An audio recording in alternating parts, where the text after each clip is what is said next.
Hi, my name is Noelle Dodge, and I am here to welcome you to my first session of Breaking It Down. So, I just wanted to just be myself. So, I have like makeup from earlier today. I mean, I have some makeup on, but I would have preferred to have touched it up. Um, and I didn't change into my professional clothes because anyone who's known me from high school, I had a little bit of every crowd in my wardrobe. So that's just how I am. Okay. So and some days I'm really blingy and some days I'm really like shot through the okay.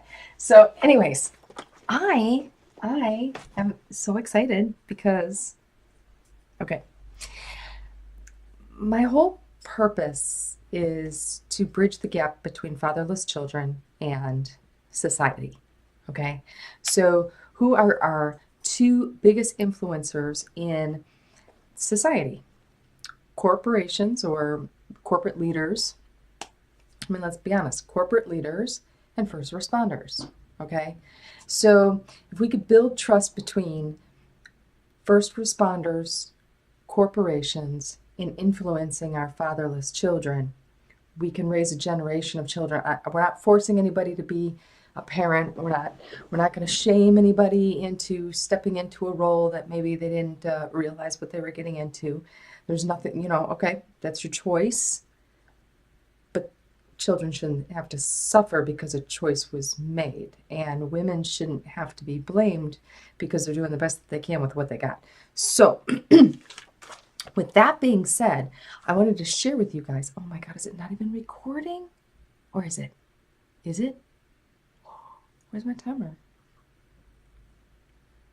Well, it looks like it's going. So I'm going to just keep going. Oh, there is a timer. Oh, I see.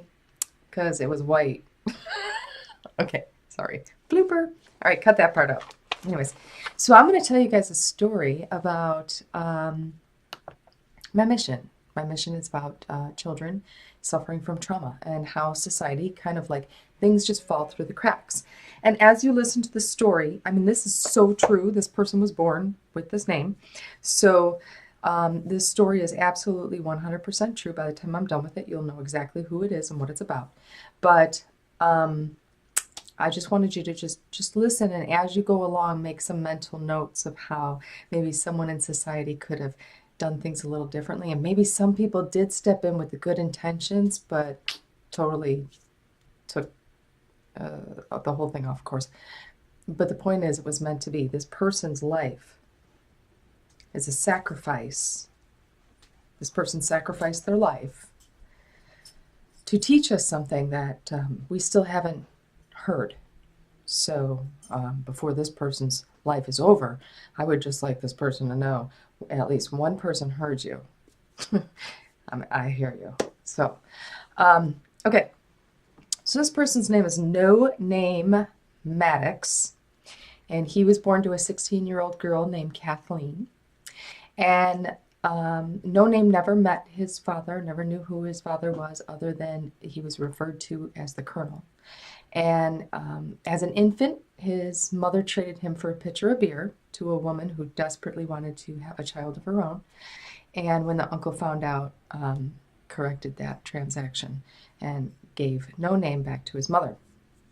So for a short time, No Name had a stepfather, and this gentleman was, at least I believe, his purpose in this child's life was to give this child a name. So this child had a new first name and a new last name, and for the first time had a true identity. And this man disappeared. Yeah, it just didn't work out. So at the age of 5, so this is all happening prior to 5. At the age of 5, No Name's mother, I'm going to continue to call him No Name until we get to the end. At the age of 5, No Name, his mother went to jail for 5 years. Her sentence was for 5 years, but she went for 3 for robbery. No Name was present for a lot of criminal activity, was witnessing a lot of criminal activity up until this point. So No Name had a certain mentality at the age of 5 that most people don't have at the age of 15. So, No Name's mother went to jail and he stayed with an aunt. And during that time, it was one Christmas that he only only received a brush for Christmas. And as the other children were coming back from Christmas break and were sharing and exchanging their joyous comments of what they got for Christmas, he had collected a toy from each of these friends that they had gotten for Christmas, and he set them all on fire. So, that he perceived them as mocking him because of what they got, and all he got was a brush, even though, because this is the perception now of this is what's happening. You can see the shift, right? Okay, so the single most happy childhood memory for this No Name was when his mother was released from jail and she hugged him when she had come out of prison.